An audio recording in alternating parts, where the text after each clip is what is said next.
Alrighty, folks, welcome along to another episode of the Made the Prey podcast. You're joining us on a new series that we're calling Unfiltered, where we're going to have a look at issues and subjects that kind of take us away from the whole realm of bonds, etc.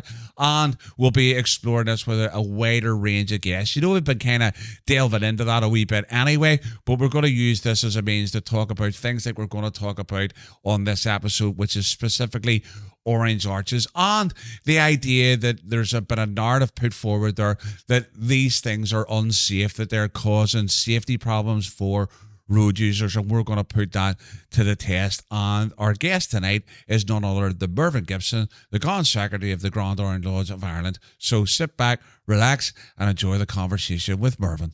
We're here on this episode. We're going to be talking about orange arches, and who better to talk to about all things orange than Mervyn. Mervyn, welcome back to Made the Prey. Been a wee while since you've been on. It has indeed, Glenn. It is good to be back now. I don't know about all things orange, but I certainly have an opinion on most things, but there maybe historians could go in a bit deeper, but I'm happy to talk about orange arches. No worries. Hopefully your bosses aren't watching this here.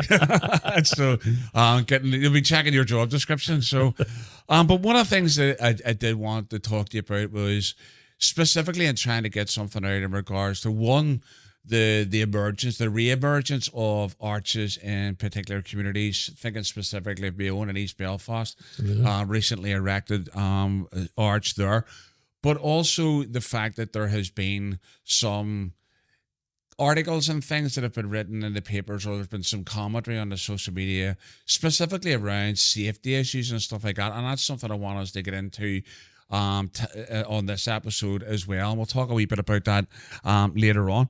But in terms of the tradition of orange marches, talk to us a wee bit about maybe some of the historical significance of them, where the tradition started and how it's kind of evolved. I think it's hard to pinpoint the date where it started in the end of Ireland with regard to the orange, but arches go way back right to the Roman Empire.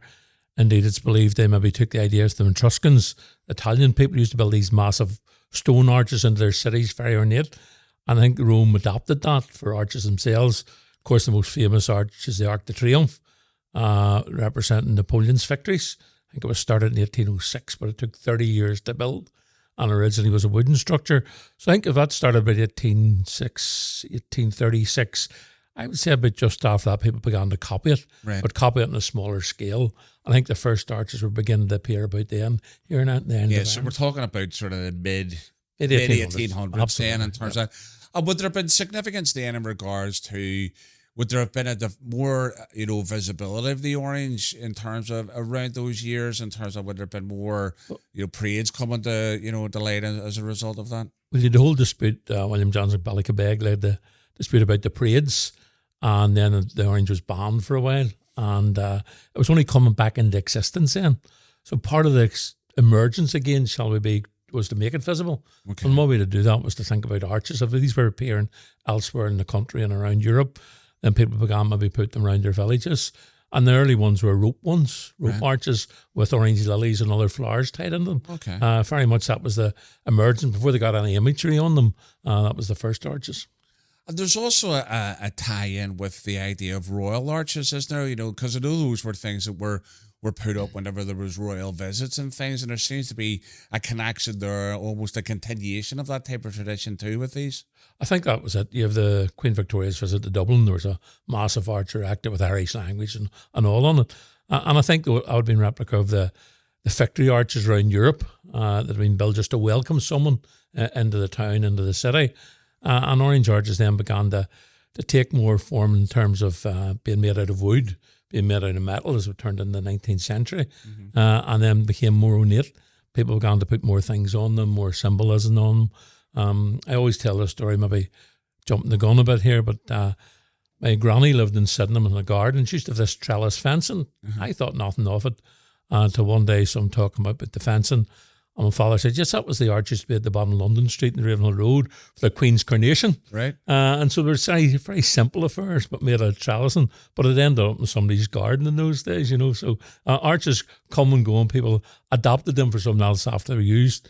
Unlike nowadays, where they tend to be metal structures, they can't be reused for much else. Well, one of the things that, that I'm conscious of is that it's something that I noticed kind of disappearing as I grew up in East Belfast. I remember there used to be one on D Street.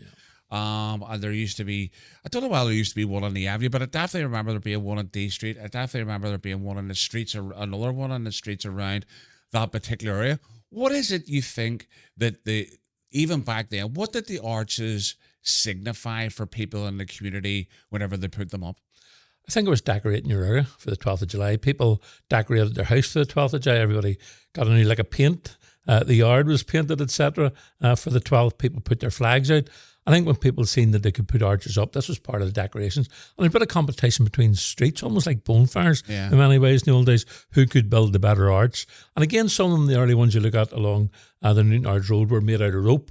And then as you moved on, people began to make them out of wood and then out of metal. The one in D Street I remember well was made in the shipyard, actually, and it resembled the walls of Derry, the way it was painted, and it was lit. It was one of the first ones to be lit, but it was a very considerable structure, shall we say. It wasn't just thrown up with trestle and fence and a rope or anything else.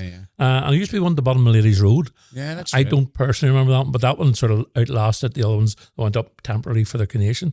But I think it was a matter of just people wanted their street to look well, and this is a way of putting it up. You can go into all it was to welcome people to the street and all that, but the bottom line, local people just want to see something up they could be proud of. Yeah, and I suppose there's, even though after a period of time the arches seem to disappear for a bit, but that idea of decorating your area when it comes up to the 12 celebrations, obviously still persists even now. You know what I mean? And it's with the flags, and used to be with the paint on the curbstones and things as well. Yeah, I think it's very much. I think that's why it continued in village areas, because there's only one arch coming into the village. Whereas Belfast, every street nearly used to have an arch. So I think just they couldn't sustain that in many ways, and the arches went by the wayside. But things evolve and change. I think during the Troubles, people didn't put arches up because they're busy with other things. So I think rediscovering the arch tradition is a big plus for me in Northern Ireland here, and it's great to see. Yeah, no, definitely. I think, and I think that, and we'll talk a wee bit about this later on as well, but there's maybe something around, maybe a sense of urgency within the community in terms of rediscovering some stuff from our heritage, or maybe not rediscovering, reconnection is probably the better word. Yeah, I think probably a bit of both, if truth be told. Because the arches, I always say, if you want to know about the Orange, read their banners. You need to read banners, and arches are almost the same because they'll have the symbols that resonate with that particular generation. Yeah. And I think it's also rediscovering that for some people, learning more about it, but as you say, then reconnecting with that particular past, because the images that were there in the early 1900s wouldn't be the same images today. So what would have made those differences? What would you have seen as the difference between those ones in the 1900s and what you see today? What would you say is the change? I think the main difference would have been they would have been all about 1690, Kimbilly, the Open Bible, Siege of Derry. All those things have been represented. And the same things are represented on the murals as well, only in 3D terms on arch. But it's evolved now. We get more Battle of the Somme. We get more about the monarchy nowadays, I think. Right. Yes, it would have been mentioned years ago, but now I think because you can do paintings, you can do printed boards, all those type of things, it's easier to represent some things. So you get the monarchy, you get the Somme, and the Somme almost is as popular as Kimbilly almost. Kimbilly's still the number one thing in the arts, but ultimately the Somme's not far behind.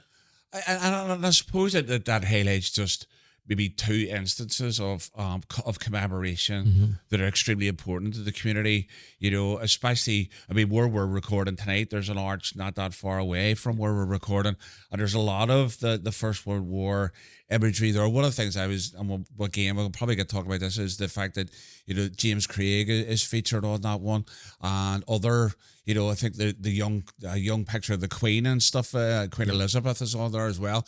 And it's one of those ones where the imagery is seen specifically to spawn generations and the experience, especially of people who've lived on the Shankill and stuff, which I think it's a great addition. Absolutely. I think the one around the corner from our recording is regarded as a military arch. People aren't referred to as an orange arch. And it has the same symbolism on it in terms of the British way of life and battles that we were involved in. But it's termed as which is very interesting. Yeah. It's not a move away from it, it's an addition, the orange arches, but it's about people's identity and what they connect with. And arches simply represent the orange tradition, our British way of life, the monarchy, and the Bible. That's what that's what tends to be. Those four things tend to cover an arch. How were kind of locations chosen? Because, as I said, we've already mentioned a number of places where there was locations, but back in the day before this kind of reconnection, rediscovery in terms of the arches, how were kind of, locations decided upon? I think basically it was entrance into a village, but in recent years, and maybe 20, 30, if you look up around North Antrim, a lot of the arches couldn't span the roads because big lorries were coming up. So they actually moved the arches into the grounds of the Orange Hall. And many Orange Halls have an arch just at the end of them. In fact, the Carncastle arch came up to the Museum of Orange Heritage we have on the side of the building, yes, as a typical arch from Northern Ireland with all the symbols of the institution in. So I think choosing it nowadays is more out where the sewer pipes are, everything else you don't want to hit with an arch. That's one of the main issues for choosing it nowadays, where it can be put safely. Okay, and I think that again is something we'll get into as well. And in terms of the recent erection of arches, I'm taking it there was obviously community consultation and stuff about those are specifically the one that's now in Templemore Avenue and stuff. I mean, walked through it recently there. So I think it's a community consultation, probably not in the sense of community development, everybody being consulted, but I think the lodges live locally, the members live locally. They're not going to change the symbolism. There's nothing going to put up in that arch that anybody locally is going to argue with. Yeah. So it's what pleases people in many ways, and people know what pleases people. It's Keenbilly, it's a psalm. That arch is the symbols of, which is an interesting one, of all the all the loyal orders are on it. Right. So it shows a unity of purpose that everybody was involved. It's not just an orange arch; the loyal orders were involved in the arch. And I think that's sent a message. So you can read these arches and pick things out from them. And of course, the crown's in the centre of it as being loyal to the monarchy. Yeah, no, I think that's an interesting point in terms of that one. Obviously, in terms of the Apprentice Boys, etc., being mentioned on that as well. And I suppose there's, a sense of, trying to get some sense of unity together in regards to, hey, this is a joint expression of heritage rather than, as you say, just one particular focus. And absolutely. While I see them as orange arches, I talk about the Orange family. Mm-hmm. And the number of people who've maybe no connection directly with the institution who've come along and said, that's brilliant looking, really pleased to see it up. Yeah. It's given a sense of pride to the whole area. I think it's even surprised me, the pride it's given, and I'm from East Belfast. I know the people there, but the number of people say it's just great to see, and it's a great job. And I'm sure that's the same from the Shankill Arch. Certainly know it's the same when the one ended up behind Clifton Street Orange Hall, going into Lower Shankill Estate. All these arches give local people a boost. Yeah. And I suppose those ones that are like in key areas too, aren't they? Do you know what I mean? Because they'll come right to the fore in a couple of days' time. I'm thinking just of number 6 district leaving East Belfast, coming across, and then obviously whenever the lead district starts proceedings off, they'll come through that arch. That's right. At the start. That's exactly it. And that's, you said about location, that is one factor. It's on a main arterial route where the parade's going to pass through, because that's part of the excitement of it for the people, part of the pride that they're passing on to this arch. There's a tradition of passing on an arch going back years. Yeah. People still talk about the Mammal Street Arch, which literally was the railway crossing. Right, yeah. So an arch is important within living memory, shall we say, for a minute. Yeah, and I see the guy from the Gertrude there, when the drum major got his throwing the pole up over the. Is that right? I hadn't seen that. There's a bit of that was always a big there, tradition. So, but again, that's something else that there's you would have seen ages ago in terms of that. There when bonds were walking through, there was always come and get it over the top of this thing as well. Exactly, You know what I mean? The challenge of it all. Exactly, that's it. So. But listen, one of the things I did want to talk to you about, and I suppose whenever we did a wee bit of a teaser video around this here, was this idea of reintroduction of the iconic orange arches, and this idea, are they a road safety risk, or is that just something from an ideological political perspective to forward a particular narrative? I know for me, and probably for yourself, we're probably going to agree that is the case. But in terms of this idea of safety, because that definitely seems to be I suppose, a tactic that I'm seeing more and more in regards to issues being raised around parading, etc., and this idea of safety coming up time and time again. And one of the things I wanted to talk to you about was, Are there any incidents of safety issues coming out of these arches in terms of them causing any accidents? But also talk to us a wee bit about the process that lodges and a district area has to go through in order to make sure that a council will allow the erection of the arch. Yeah, I know of no particular incident, I have to say, and no Orangeman's going to erect an arch that's going to endanger anybody. It's their communities, but they wouldn't want anybody to be endangered. So there's a process goes through. Now, years ago, I suspect arches were just put up and that was it, and there was more chance of somebody getting hit by something falling down. Even then, I can't think of an incident that happened. But there is a process in that. I think what happened, why arches didn't go for years, people thought it was a very complicated process, and people thought it would cost 50,000, 100,000 to put an arch up. All this myth grew around it because people hadn't done it for so long. But when it was looked into, it was quite a simple process if you had followed all the rules. The first thing is to get an engineer along to help design the arch. So it's not designed in a back of a cigarette paper. This is designed by an engineer in conjunction with people as to what they want. Yeah. Then there's picking that site, making sure they're not going to hit any electrical wires onto the street, etc. And then you put into the Department of Regional Development under the Road Orders, Article 73 it is, you apply for it. And they do all the checks. You know, no doubt they'll talk to the police or whoever they talk to see that there's no particular safety issue there. And then you make sure you have insurance for it, and we have insurance cover for all our arches. And what do you call it? That's the three things you need to do. And then it goes up, as simple as that. And you just need to make sure it complies with the engineer's report. You don't get an engineer's report and then building some stupid. But most arches are built now by reputable companies for the institution. And it's a matter of then raising money to pay it, but it's not prohibitive. And that's why more and more arches are appearing because people see it's easier to do now than they thought. And I suppose there's those checks and balances all along the way, from the construction of the arch in terms of the actual making of it to, obviously the road had to be closed off for a bit whenever that one went up to make sure that it was safe. There was no issues coming with that either. You're going to get that road closed to put an arch up. But to be honest, I think anybody raises health and safety concerns, I think it's more against the culture than health and safety, because we do go through health and safety checks and we couldn't put them up. If somebody thought it wasn't safe, the government would be telling us, the council would be telling us, the police would be telling us. But everybody's happy with these arches, and you say there's been no incidents. Well, somebody walk into it some night, because they forget, I walk in the post box sometimes, everybody will walk into some. It's not the arch, it's the problem. Yeah. You know, so I think arches are safe and they should be safe. It's quite right to regulate it. I have no difficulty with that. But I think people use health and safety to try and over-regulate it. If they can't stop something one way, they think health and safety. And if people took that to the nth degree, you would do nothing. And I suppose in some senses, there's a wee bit of a culture of that, in terms of this.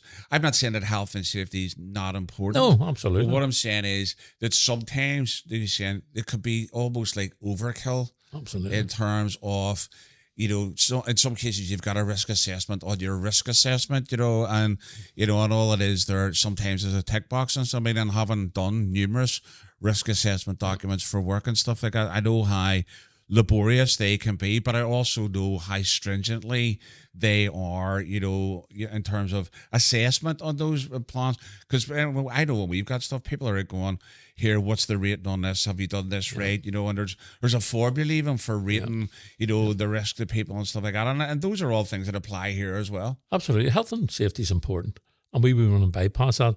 But as you say, you could get the nth degree, and then you would take no risk whatsoever. But there's no risk with an arch. As long as it complies with all the regulations, everybody's happy with it. And I'm sure somebody would come along from officialdom to tell us there's a risk in it. And then if it is, then we would take it down. Yeah. And how have the councils been in regards to dealing with this type of stuff? Councils don't appear to be in there. They're not in the loop. Yeah. So they haven't come in and said anything about it. It's Department of Regional Development we deal with. So the councils have no say in it, basically. Yeah. Well, I mean, and that's because I think, there's been, commentary, online and what other councils doing about it, who's approving that stuff. But you say, what's the council? What people want to do about them? And just better come out and say, we don't want your arch there, and say that, as opposed to try and do it through the council or get somebody else to do their dirty work for them, or say about that, because there's no need for them to come down. They're mainly unionist areas, need all unionist areas, and so if they cause offence, well, people take offence at the least thing, particularly over culture and heritage, that type of thing. Yeah. So I don't see a problem. If people are making a problem, then it's their problem because they can't accept them. And I think there's this, for me, it's just what another another issue just to be raised, and sometimes for me it's just talk for talk's sake in regards to this type of thing. It's like anything that the unionist community does is just constantly berated. And you go to another country, Spain, and all the festivities you see there and all those sorts of things. People embrace it and encourage it because it's attractive. An arch is an inanimate object. It's attractive. It's colourful. There are symbols on it. They're not offensive symbols. They're about our culture and heritage. In fact, I wouldn't want there to be offensive symbols on there shouldn't be. So why do people object? Simply because it's not their culture. They don't like it.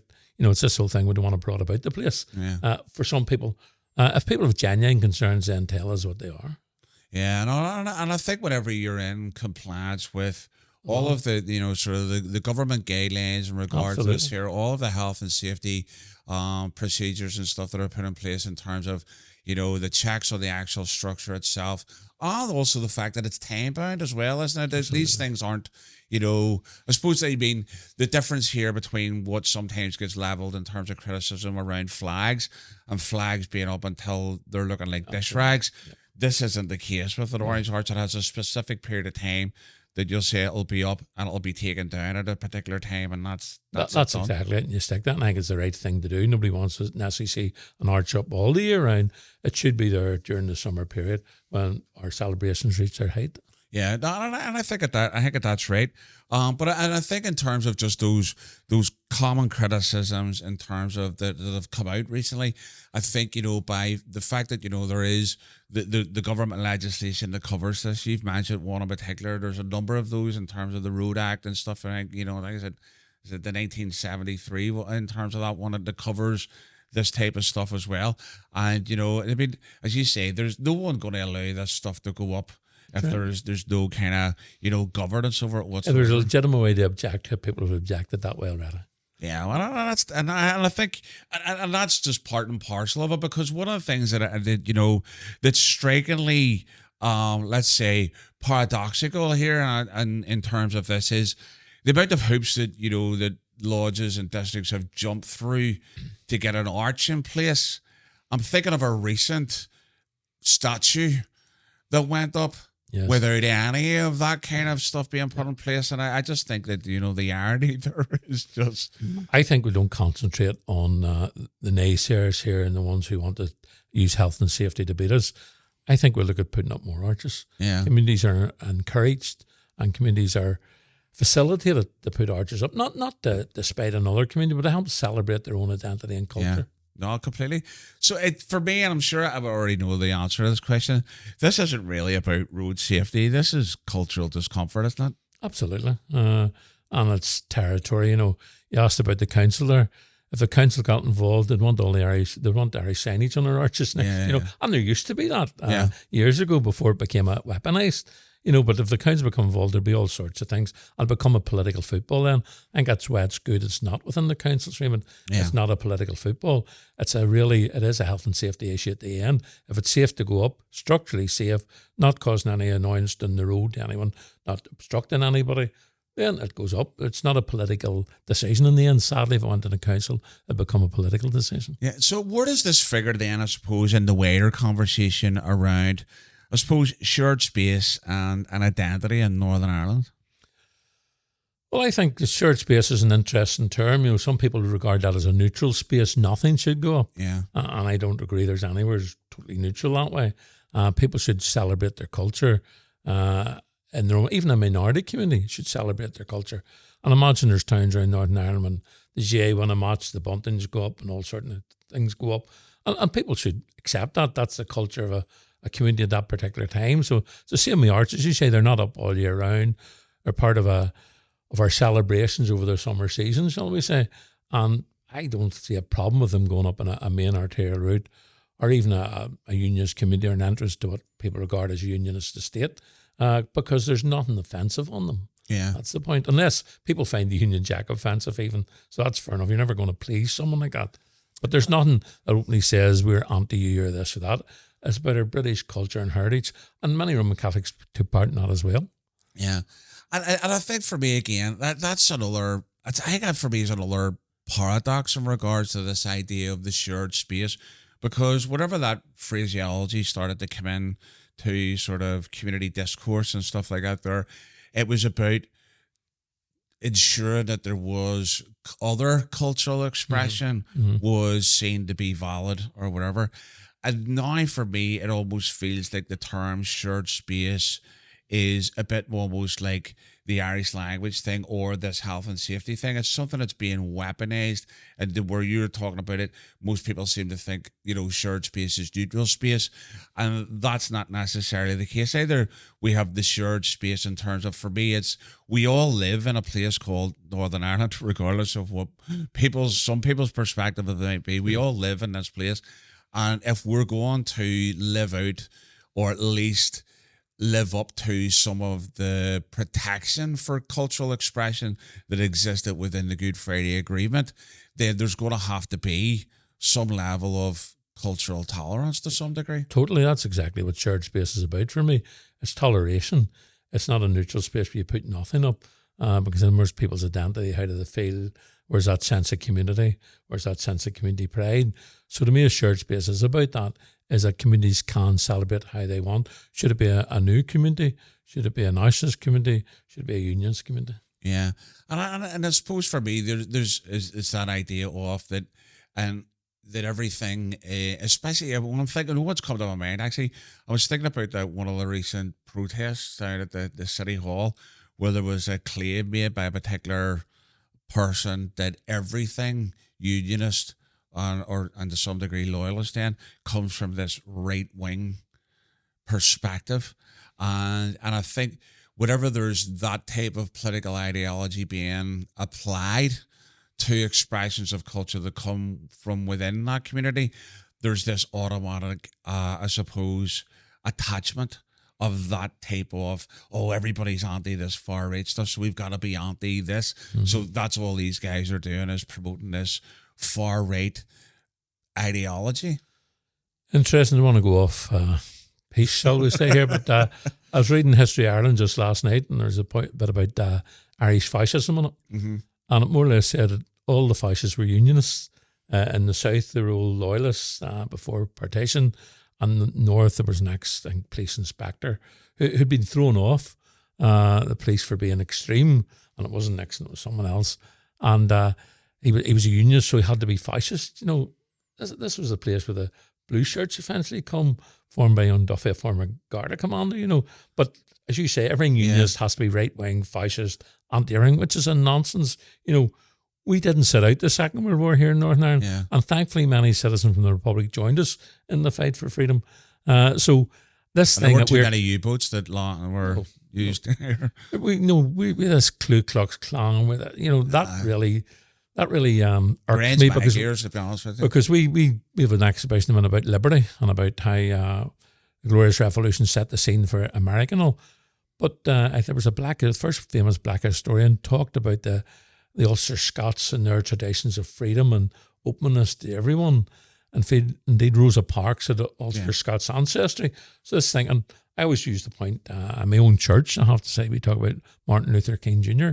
He was a Baptist against non-violence, but you'd think he was an IRA supporter, when sometimes it's wheeled out there in the public that everything peaceful and civil rights is all nationalist and Republican, and we're everything else against that, which is an absolute nonsense. Yeah, I agree, because even when you look whenever you look through William Mitchell's principle of loyalism, there's a lot more liberal aspect in regards to that than the what Covenant people... itself, look at the Ulster Covenant itself, if people examine it in the right way.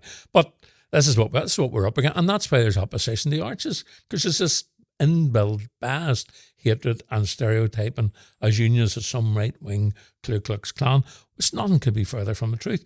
Now, is there people within the unionist cause who think, of course there's one or two, bound to be, and similar to being the Republican side of things. Yeah. But the vast majority of unionism isn't right-wing in the sense that they think you're fascist or something along those lines. And I suppose you only have to look at some video footage online there, in terms of some of the protests that have been taking place in the Republic in regards to the issue of immigrants, etc., and whatever else. There's a lot of what we consider to be potentially right-wing viewpoints being expressed there. I'm as opposed to extreme right wing as I am republicanism. Yeah. To be honest with you, and I think most unions would be. Are there any other examples that you would think of in terms of cultural symbols that would receive more leniency in regards to, in terms of how we maybe get, treated? I think not in terms of what you have to do. Some people just ignore them, as you've already alluded to. But I think it's attitude towards them is the thing for me. Bonfires is a classic example. I think bonfires has gone leaps and bounds. I don't think you'll find a tire in a bonfire in Northern Ireland. I share, of course, Irish News will prove me wrong with photographs. But overall, and you look at the young lads with harnesses now, learn almost rock climbing techniques. The health and safety that goes into bonfires now is tremendous. Will there be an accident? Of course. Sadly, some will get hurt somewhere along the way. But so they do in motor racing, so they do in rugby. That's a matter of life. But the way people build these bonfires, now, not the bonfires when you and I were growing up, every street corner had one that was big enough for us. A couple of wardrobes high, and that would have been it. But now, this is this generation's way of interpreting bonfires. Yeah. And they do it extremely, they've professionalised it. But even today, I think it was the Irish News carried the headline that Tesco's are having an inquiry into where the pallets are coming. The lads pay for the pallets. Yeah. People pay for the pallets. Those bonfires are built with the nth degree of engineering skills. And the safety that goes around the night is tremendous. Yeah. Yet and all, bonfires are still saying, there's a flag on them, there's an image on them. That's the worst thing ever. Same with murals, same with arches. If it's any unionist orange, there'll be an element, and I have to say, led by some columnists in the Irish News, I have no problem saying that, are the most bitter, twisted, sectarian people, are what they write on. Yeah. And I find that horrendous. No, I know. Even recently, I think there was another one there. They were talking about, there was something along the headlines of top 10 kick the Pope images on the BBC, and you're like kind of going, what is this? You know what I mean? And this is supposed to be someone who is a legitimate journalist, coming from, a neutral a perspective and stuff. And I suppose it's not the first time, that those kind of, sentiments have been expressed in those particular, outlets. And I think arches is one of the few things you can complain about other than health and safety. Yeah. Because the imagery isn't there. They can't sort of go over the history of it and say, because they're archers, they're just objects. Yeah. So they can't attack them in the same way, other than through health and safety. Yeah. I know. And I suppose that's something that the parades have experienced as well, that the health and safety aspect, is something else that has been brought up numerous times in regards to that. Now, I do think, I wouldn't want to validate any, majorly extreme opinions on that, but I do think there are things that we need to take into consideration for parades from a health and safety perspective, especially with parades that take place in sort of more the winter nights and stuff like that, the time, the bombs and things are on the road and stuff. Totally I think we need to be mindful of that. I think there's all sorts of things we can improve on and look at, but that's a process, a learning process, and it's one people do themselves as opposed to being imposed for other reasons. Yeah, no, you're right. And let's go back to the idea of the arches, because one of the things that's I think you've alluded to, and I think where this particular episode is going as well, is this reconnection is great, and I think rediscovering any aspect of our cultural heritage or expression is definitely something to be celebrated and explored further. Where does this go in terms of that? Is there room for these type of expressions to suppose be, modernized maybe in some way, or maybe presented and explained to a wider audience? I think explained is possibly one way, but I think modernized will come with generation. Generations express themselves. I said to someone just this week, I live in an East Belfast estate. My house has got a Union flag out outside it, but maybe 10 others have in a big estate. Years ago, every house nearly would have had a Union Jack out. Maybe not every house, a bit rose tinted, but vast majority of houses, streets off Tamar Avenue, every house would have a Union Jack out. Yeah. People no longer put Union Jacks out. It doesn't make them less British. Yeah. It's just they've decided, no, it might affect the house price or whatever. I just don't put a Union Jack out.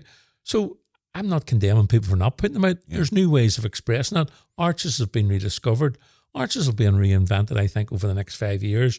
You might have a virtual arch. You might have, as you say, one with all sorts of lights over it. They'll be made with different component parts. There might be recycled arches, all sorts of things. Yeah. This generation will discover expressions of Britishness through arches that I can only dream of and think about. Sure. And we need to accept that and move on. I think for too long we fixate on something, and then every arch has to be the same.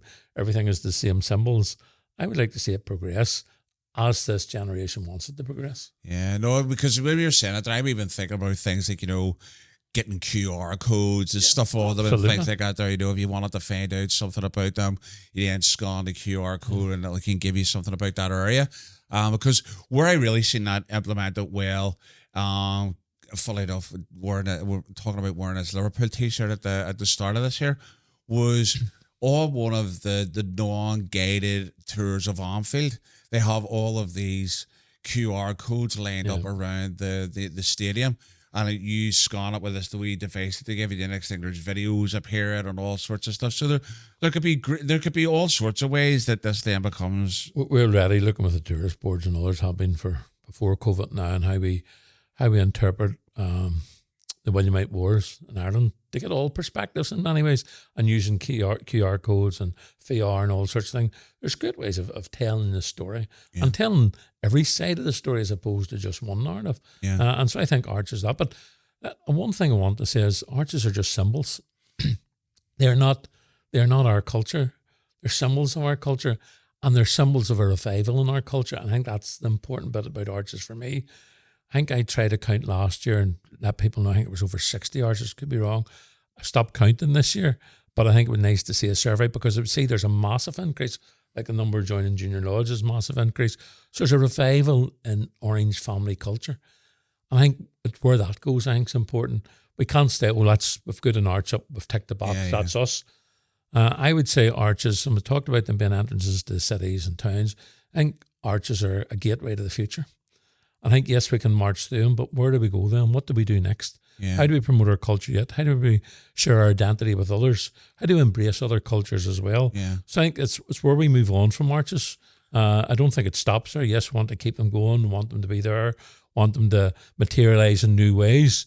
But I think our cultures needs to look at broader ways of being who we are and presenting who we are. Yeah, no, I completely agree there. But one of the things I did want to ask you as well there is, given the light of some of the things that we've talked about, how do we kind of protect the cultural expression like arches while ensuring this whole idea of mutual respect and understanding? Because that's obviously, again, there'll be political ideology presented in terms of, well, where's the mutual understanding? And for me, that's always a one finger pointing with three pointing back kind of, Absolutely. I think we have to be open about any mistakes we've made in the past, and everybody's made mistakes. I think we have to open about our history and be true to it. I don't mean rewrite history. I think we have to interpret history as we see it and be honest about that. I think we have to explain our culture is really important, and part of that's the Museum of Orange Heritage and the other museums around the country are doing that. I think they welcome people from other traditions in. In fact, we'd have more Catholic maintained schools come to the Orange Museum where they understand and we want to see that and help people interpret that. And I think we need to embrace that more, sharing what we're about as opposed to shouting what we're about, which is important too, but sharing what we're about as well with those who are willing to listen, because you're always going to have that rump, that anti-orange, anti-unionist, bigoted rump. You're not going to change that. But for those who are willing to listen, and surprising the number of people come around the museum and maybe you're just in for something and somebody says, I'm not from your tradition. Yeah. Great to have you here. And they asked a couple of questions. And that doesn't make them any less a nationalist or even a Republican. Sure. But they're open to understanding. I think we have to be open to understanding to try and understand other cultures as well. With the flag coming to Belfast next year, there's an opportunity there, I think, to look at some that hasn't been militarised yet, shall we say, or weaponised against unionism. Parts of it maybe have, but overall I think we need to look and understand about other cultures and welcome and embrace them. Yeah. And I think that was probably leading into a question I had in my head there was, it's great that if we take these opportunities to communicate and maybe even collaborate around those things, but the other question that it leaves me with, what does this actually require of us as a community to make sure that we put this across in the best possible way? I suppose for me, the idea is, what responsibility does this leave us with? I think it'll be different answers for different parts of the community. because it's going to be difficult for people who have lost loved ones to engage with someone who said it was right to kill them. Mm-hmm. You know, I did an interview in the Telegraph today. I wouldn't welcome the First Minister in an Orange Parade because she thinks it was right that they murdered 345 of our members. You know, she thinks it's right that the murder security force, and there was no alternative, which is an absolute nonsense. So there'll be difficulties in it, shall we say. It's not going to be an easy process, and it'll mean different things for different people. It'll depend what part of the country you're in, what your experience are, whether you're a minority or majority community. But I think that shouldn't stop people trying. I think one of the biggest bugbears for me about this is if someone moves one direction or says something, they're a traitor. I think if they're unionists, they're quite entitled to have their expression.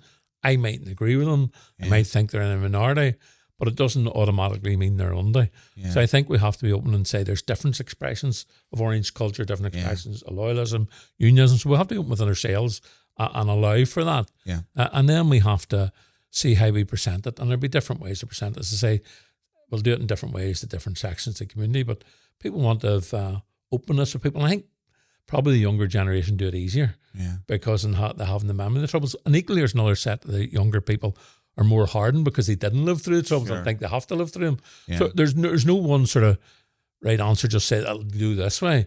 I think it'll be a work in progress. I think there'll be difficulties along the way. But I think we want to build a better Northern Ireland within the United Kingdom. That's what we need to do because almost a third of the community now don't identify as either unionist or nationalist. And we want them to identify as unionists. So part of that gateway to the future is sharing the benefits of being British. And that would be my message for next year. It'd certainly be my message from the platform in the 12th day.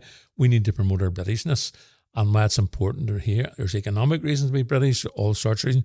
Is it perfect? No, we've got the Irish border. We've got a health service which is in trouble, education's are. But those are things that can be dealt with politically, hopefully, in the future. But there are all things that don't make me not want to be British. Yeah. And so we need to begin to share the benefits of being British with all the community. Yeah, and I think one of those things that comes out of, a lot of the research in terms of this, especially that, you talked about that element of the population here who maybe don't identify in regards to the classic sense of, hey, I'm a unionist or whatever else. But whatever you scratch beneath the surface, there's still this desire to remain part of the United Kingdom. They just don't like the tag of unionist or whatever else in terms of that there because of other connotations. And I think for me, that's, as you say, it's something that we've got to embrace that in terms of a community, because it's one of the things that there's, as for me as well, there's also that kind of conversation going on within bonds, I think, not around your identity, but in terms of the purpose of membership. Mm-hmm. And I think, there's the old school thinking, well, if the bond's out, I'm out, and I get that there. But for me, there's so many other reasons to be a member of a bond these days, in terms of, for me, the mental health benefits, the sense of connection to your community, higher purpose, all that kind of stuff, which kind of, to some degree, fits into the idea behind why parades exist still.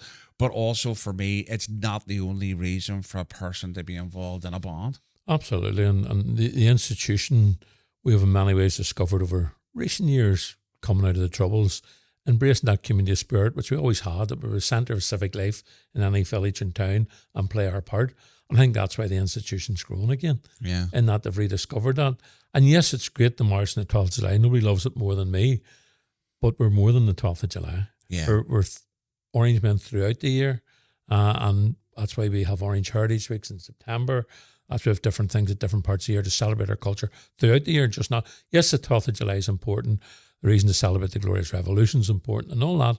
But ultimately, what we want to celebrate is a country that remains British, but a country that's prosperous for all its citizens, not just for a few. And I suppose right at the very core of the Glorious Revolution is this idea of the prosperity of everybody who lives in a country, which is why we did away with the idea of the constitutional monarchy and all that kind of stuff. We were or bring it in, not doing away with the idea, but bring it in the idea of the constitutional monarchy. Liberty and freedom are at the heart of the Glorious Revolution. Yeah, well, and sometimes unions we forgot that's for everybody. Yeah, William's motto was civil and religious liberty for all. It wasn't just for Protestants or any, it's for all. Yeah. And I think we have to begin to take some of those things serious. Yeah, I know. What did William not have a quote? It's like, so let liberty ignite your mind. You know, this There's kind all of, that. yeah. Yes, there's I think that's the one in the mural in Sandy Row. Yeah. Fire the Mind. And there's all, we can quote everybody, but ultimately is unionism for a while had become defensive again. We went behind the siege walls again. Mm-hmm. And I remember helping to organise a conference in Londonderry years ago, and it was the siege is over. Yeah. And the siege is still over, but sometimes we build the walls around ourselves because we find it safer.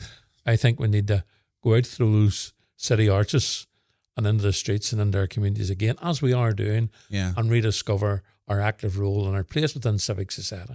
But that happens whenever there's almost this sense of feeling that your traditions are under attack. I mean, it's no different to, I suppose, whenever the Reformation was happening. You know, there was elements in regards to the Roman Catholic Church where they heightened certain beliefs as a result of that, because there was this idea that, hold on, some of these ideas that are coming out from this Reformed faith thing is threatening to certain things, and there was maybe an overemphasis on certain stuff that we still see today, and that, you know, almost is similar with us, you know, in terms of if you feel like something's under attack, in some senses you've got a couple of ways you can go with this. You can cower away from it, or you can hyper-emphasize certain things, which looks like building the wall and saying no surrender. And I always finish most of my speeches no surrender. I think it's a great saying. But again, people, that's just being bigoted. That's just being this. That's old-fashioned.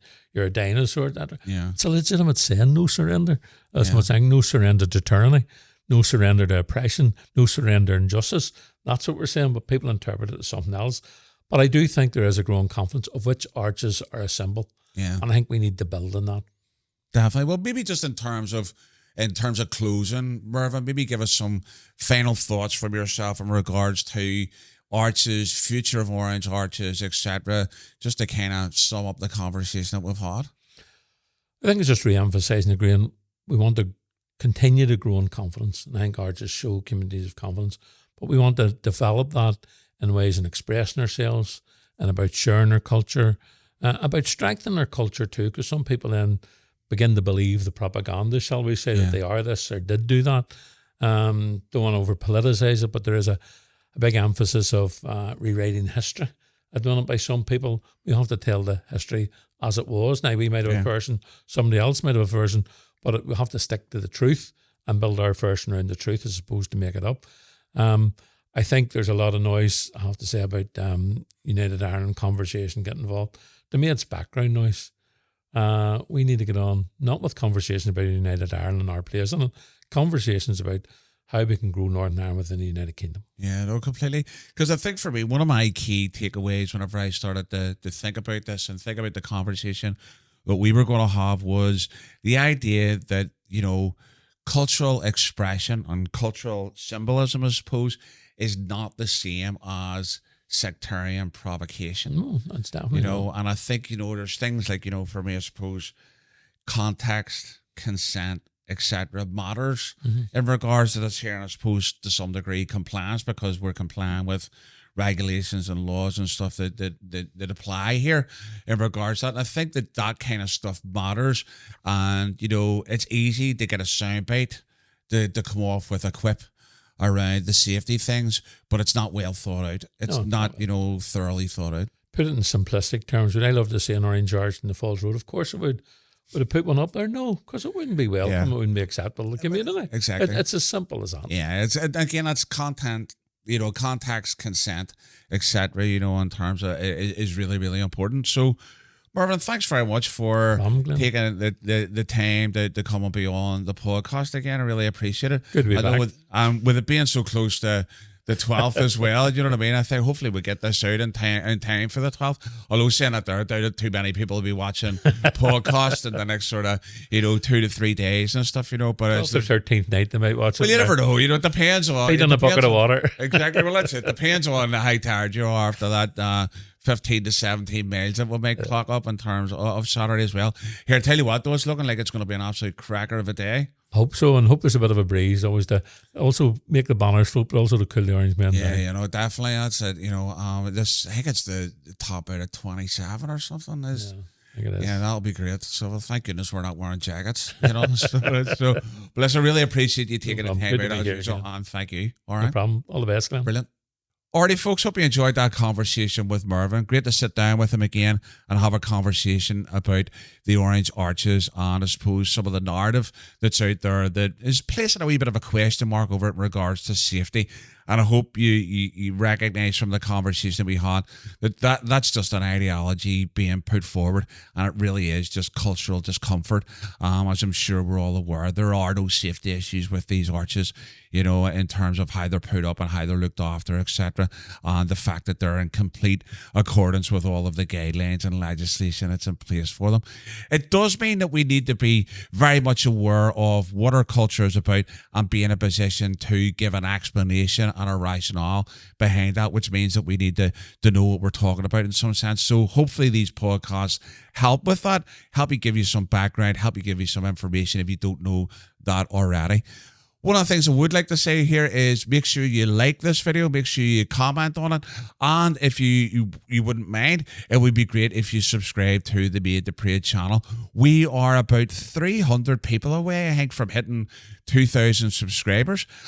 Be great to hit that 2,000 subscriber mark. Not for any sense of achievement in that, but just to know that there's plenty of people out there who are enjoying what we do. And I would just want to give a wee shout out to some of the guys from the Bonds, especially the guys from the Gold Springs there at the Gertrude's event on Saturday there, who come up and, you know, were very positive about what we've been doing with the podcast. Anybody else that's come up to me during that time as well, just to say that they're loving what we're doing, folks. That's what we do it for. We do it for the community. We do it to promote the positives of what the bond scene is all about, and it doesn't exist really unless there's you guys are watching it. So thank you for everybody who does continue to faithfully watch the podcast and support us. We are looking to bring in some great stuff after the 12th and so on. In terms of new episodes and things like that there. We've had a wee bit of a break. There's just been some stuff cut in the way of putting some stuff out there, guys, and it's just, you know what it's like, that's the way life goes. And but there's plans afoot for Made to Parade to take on more people, train people up to do podcasts and skills and all that kind of stuff there. So watch this space, folks. So until the next episode, look after yourselves, take it easy, and have a great 12th of July.